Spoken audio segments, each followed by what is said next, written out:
شخشخة ومفرمجة وبنتها بنت البنون معسلة للقلب، ما عليا غير نقولكم جربوها.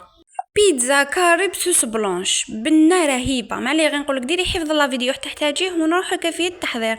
اول حاجه في الغيسيبيون تاعي درت كاس ونص تاع سميد اللي يكون رطب نوعيه مليحه، زوج كيسان نتاع الماء يكون دافي وخلط غير بالمغرف نتاع العود، زدت عليها بيضه كامله، نص كاس تاع الزيت، مغرف كبيره سكر، مغرف كبيره تاع خميره تاع الخبز، نخلط غير بالمغرف وزدت عليها الملح والفرينه حتى تنطم لي العجينه اللي ما راحش نديروها ثقيله، يعني تكون شويه تتلاصق، ونغطي عليها ونخليها حوالي مده نص ساعه.